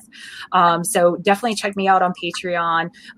Find me on Facebook. I'm on Instagram as well, and check out my website. And I'm also on YouTube. I make a lot of videos and plug them on YouTube, but I'm trying to move everything over to Patreon so that you can get the most in one spot there. And I also have an Awakened Intuition workshop series that's underway right now that happens the second Saturday of each month that y'all can plug into. We do it live here in Raleigh. So if you're in person, you can come in person, or if you're at a distance, you can plug in. Even if, you're just at your home in Raleigh because you're not going out, that's okay too. You can plug in online. It's super affordable. And I'm taking you through a series of different modalities that you can tap into, different tools that you can work with to help you to better understand your intuition. Next Saturday, we're going to be talking about healing crystals and gemstones. Wow. In November, we'll be talking about astrology and how you can use that to help to better understand yourself and other people. Last month, I did an introduction to the chakra system and energy balancing. So if you join through Patreon at the second tier level, you get access to the past workshops, and the future workshops are included at the second and above level. But you can also just do the one-off workshops too, is there for you. And I'm going to answer your question too about an empath. So an empath is someone, you think I do this professional for a living, right? No, I just really appreciate when I get into the flow of things. So thank you for letting me share all that. I do too. So being an empath basically just means you are able to perceive what is happening in the world around you beyond what meets your 5 major senses. That's it. It's taking a beyond scientific and beyond normal approach to interpreting the world around you. And so in simple layman's terms, it's just becoming aware of the unseen elements that are making up this physical experience that we're having. So it helps you to understand what is going on not only with these physical circumstances that are around you, but also what is coming up internally.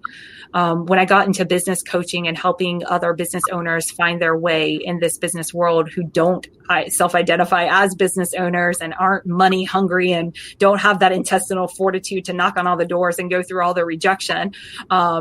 When I started talking to business owners about the steps that were needed to move their business forward, I quickly realized that we can talk about actions all day long, but until you have the internal mindset and alignment happening, you're not going to show up. You're not going to follow through. You're going to judge how you're showing up or not showing up. You're going to have cycles of procrastination and self-doubt.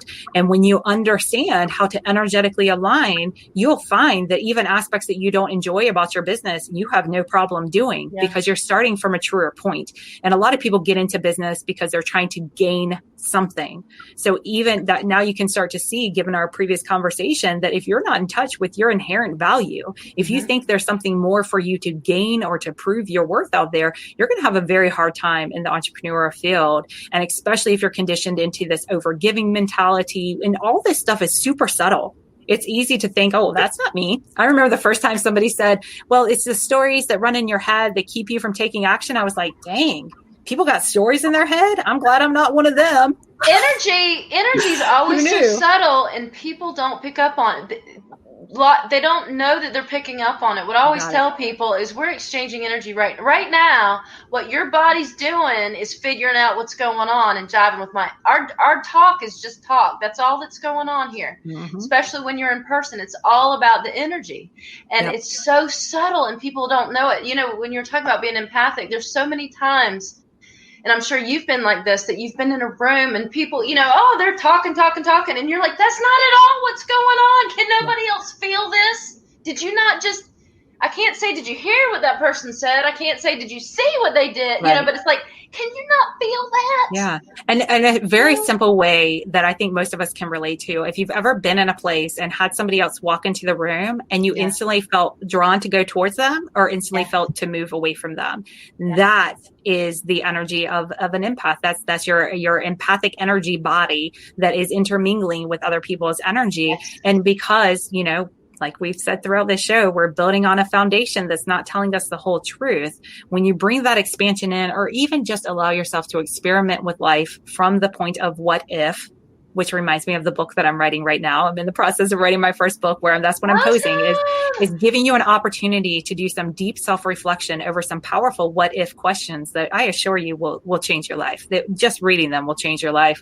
But if you can allow yourself to play in that space of what if there's something more to it? What if there's a reason why I'm reacting this way? What if it's not just about not triggering other people, but what if it is about evolving my character, not to where I placate and cater to, but where I choose to be different than how I am, because I can see how that best represents me, which is why it comes back to how you view yourself, the value you hold for yourself, and the relation that you have with yourself, because you will not show up as your own advocate and do whatever it takes to have whatever your heart desires until you love yourself to that degree that you can do that. And it's a balance of loving yourself and just embracing what you came here for.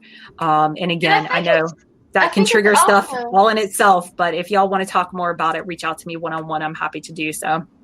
Yeah, I think it's also about how you know how your energy is, and being able, because that's one thing that Reiki 1 taught me, is about not giving that energy, that you can still participate in a conversation or be in a room, but your energy is yours. So it's your choice as to what you decide to do with it. You got it. Absolutely. So and the more that you become aware of it, the less entrained you get into with other people, because that's what we don't realize. And that's what I take you through with the Empowered Empath course. You get to, or the Empathic Healing course, you get to learn the 7 rules of what it means to be an empowered empath. You begin to understand how you get energetically entrained with other people, because all this just happens. It happens to every single one of us. And there's ways that you can break that entrainment. And this is so different than putting up a shield and blocking out the negative vibe. This is totally different. This is the next level of this. This goes beyond giving and receiving. Yes. When you are blocking and when you are removing and when you're doing that severing, you're still not in the fullness of everything. Where we're trying to move to and where we're being invited to step into, it goes beyond right or wrong. And it goes into a place where right and wrong coexist together, and you can see how one cannot be without the other. And you also see how you can choose to participate in one or the other, or you can choose not to. And how if other people do, it's not right or wrong. It just simply is the way that it's meant to be for whatever unfolding we are collectively going towards. And that, in a nutshell, is what it takes to be human and moving forward in this crazy, crazy world. But I assure you, if you're here right now, you have what it takes. You have what it takes, and you're needed, and it's necessary. And if you're feeling really overwhelmed, I know a lot of people are struggling with depression and the overwhelmness and the anxiety and all the limitations that seem to be imposed on us. And I'm just telling you, I'm telling you right now, that overwhelm that you're feeling it from the world. It is not all yours. You do not have to carry it all. It is not all your responsibility to clear. And if you're getting hit with it heavy, just understand it is there to pass through you, because you are a chosen one, and you will be responsible with it. You will know what to do with it. You will not inflict harm on yourself or others, and you can allow it to pass through you and just look for the healing that's there for you. And I know that somebody really needed to hear that, because I needed to hear that a couple years ago when I was on this floor crying my eyes out and just wanting this whole crazy thing to stop. Until someone helped me. I don't even know. I helped me. God helped me. I don't know. That perfect timing came together where things started to click, and that more came into focus, and where what I'm here for and what I'm not became more clear. And if I can find relief through this, if I can bring relief to just one other person that's been on the floor crying, then that's what I'm here for. So if it happens through podcasts like this, awesome. If it happens through finding support on Patreon, I so appreciate all the support that I get there. And, if it happens through more in-depth one-on-one work, I'm just honored to be a guide. And I thank y'all for listening and watching for this long. It's a true honor to make it to the end of a video and have people watching it in a replay. So I thank you. You did an amazing job. You're just such an amazing lady, Chrissy. So I definitely want to thank we've got great guests to come on this show on a regular basis. I want to thank Tish for bringing you to the table here, because you just did a great job of sharing your wisdom and all of that. So, Chrissy, I definitely wanted to thank you for joining us and all of that, because, like I said, you just have so much wisdom. And like I said, I could go on talking to you for hours on end, because you just have so much wisdom that you are willing to share. And I definitely appreciate that in its fullness and all of that. So definitely, like I said, I could go on staying here till it's already close to 3. Have me back. Have me back anytime. We will. We will. Have me back anytime. If you want to, we will. Definitely have you back for sure. There's no doubt about that and everything. I was actually just even thinking, Tish, about her knowledge and about that empathic experience. I'm well into my late 50s and everything, and I was thinking about a time that I had that experience, and it was when I was in high school of all time. But I went to a journalism seminar, and as soon as I walked in that seminar, and these were folks from Maryland down to Georgia, I had already felt like I knew those people, because I had some sort of dream connection or some sort of connection with them. So I felt like I already knew these folks even before we went through our 2 or 3 month program and everything of that nature. So like I said, that happened to me 40 years ago and everything, but it still resonates with me having that experience way back then. So I do think that we have to be in tune to what the dreams, the energy, and everything tries to share with us on a regular basis. Because I think that you would agree, Chrissy, that we get these messages oftentimes, whether it's in our dreams, whether it's in our observations of nature, our observations of life, but it does seem that we have these things happen to us regularly. And as one that is going to be in tune with your empathic self and everything, you have to try to understand when you're getting these messages and what those messages are telling you about that energy transfer and where you fit into the humanity picture and things of that nature. So would you agree with me on that? Absolutely. Chrissy? 100%. I just did a video like a week or two. It's up on my YouTube channel about understanding dreams and how dreams are getting heightened for a lot of people. So if you've been being nudged by your dreams, go over there and check that out for sure.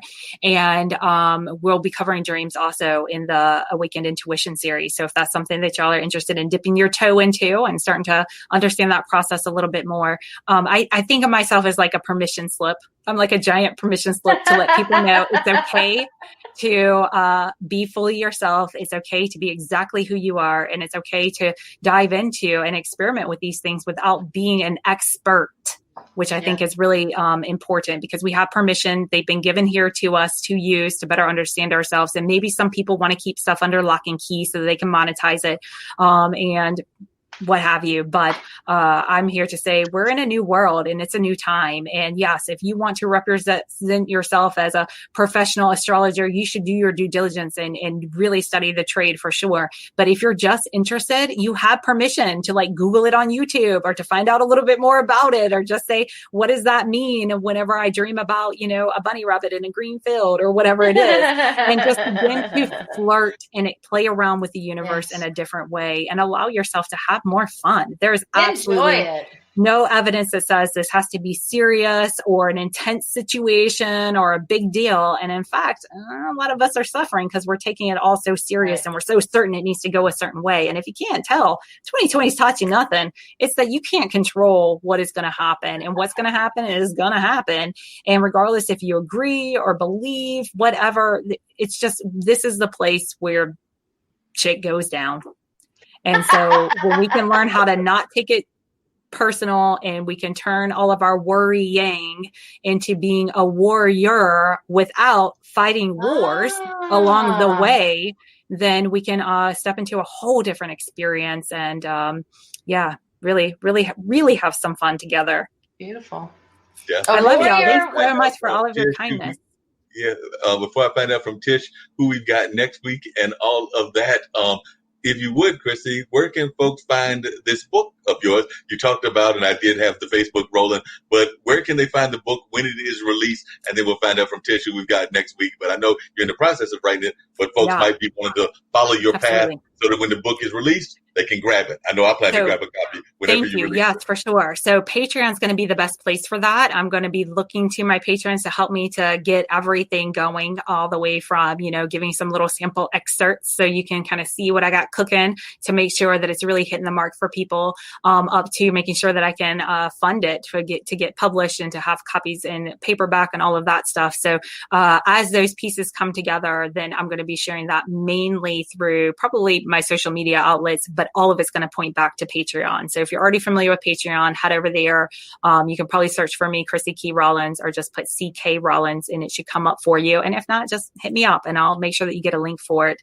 And my family and I started an Etsy shop too. So that's another way that we're creatively expressing ourselves and bringing more healing and goodness to the world, and helping you to increase mindfulness and to play around with gemstones and different plants and different things so that you can get more. I do essential oil infused products, and I have some smudge sticks right now that are drying up that I can't wait to list on there, and a lot of different crystals, and just a really great way to introduce bringing more of these healing elements into your physical environment, and to give you permission to open up those doors to have a bigger connection to nature, to yourself, to this universe. And I welcome all the support. And as anybody who knows Tish has been following me for a while, I offer plenty of support in return.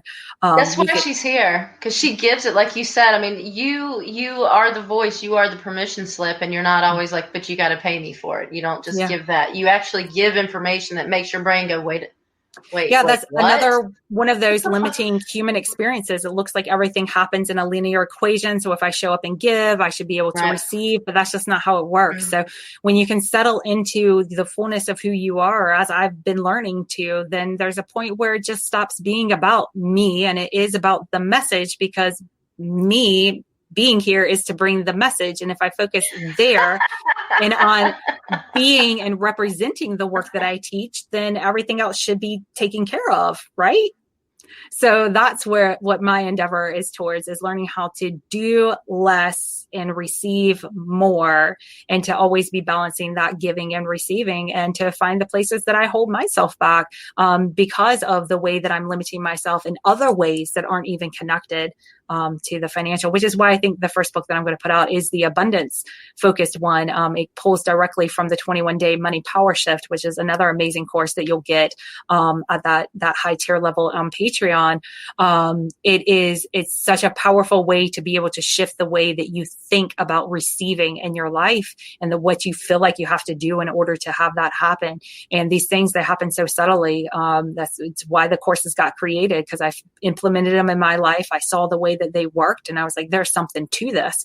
And that's how I get by every single day, is by doing the work that I share with people. So it's kind of hit that point where it's like, I'm going to be doing this regardless. So if other people can benefit from it, I'm going to put it out there. And I trust fully that I wasn't given this message in my heart, or the gift to use words the way that I do, or my insatiable curiosity towards all this, or my gluttony for punishment to subject myself to all this confrontational stuff, whatever it is, I'm going to be doing it. And I believe that life's going to meet me. And I think the shift for 2020 has just been a clarifier for me. It's like, oh, I was just training for this really weird time that I'm strangely adapted to and able to move through in a way that others can't. So, all this time I was just ahead of my time. So now's the time, and we're receiving the calling, and I honor y'all for showing up and for doing your part and continuing to plant those seeds, because that's really what it takes.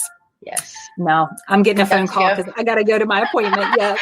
Thank you so much. Thanks, y'all. Thank you. Yeah. All right, cool. Such an amazing guest, and all of that you had once again, Tish. So I need to know who you've got on mind for next week. So I know you're going to have another amazing guest, and then of course we'll bring the ambassador on to close everything out as we always do. And then I might bring that either the airplane or your theme back and everything, assuming that everything wants to work correctly. But Tish, who do we have on tap for next week? It's funny, today we were talking about more of the feminine energies and inside and versus the body and physical. Next week, we actually have a chiropractor who's also a functional doctor. And we're going to talk about taking care of this vessel that Chrissy was talking about, this physical, this human vessel, how best to take care of it, understand it from a total point of view versus just, oh, my foot hurts kind of thing. So we're going to talk about the function of the human body and how best we can maximize it. Sounds great. Sounds like another amazing conversation. I was glad to join you once again. And let's bring the ambassador on and see what she's got to say about those very important things that we need to do during this pandemic crisis that they say that we're in the middle of, about hand washing and all of that. So let's see what the ambassador has got to say about that. Corona virus से कैसे बचेंगे? Hand धोकर और ऐसे अपने खांसी जब आएगी तो ऐसे करेंगे, अच्छू अच्छू। और कोरोना वायरस को धन्यवाद हमारा म्यूजिक सुनने का। She's so cute. She's so cute, and I just love it when she does that. I think we'll go out with your theme that we tried to come in with as well, and hopefully it'll work this time. And then maybe we'll go with the plane after that. But yeah, that's another amazing episode of Plant a Seed, and I think we planted some other amazing seeds.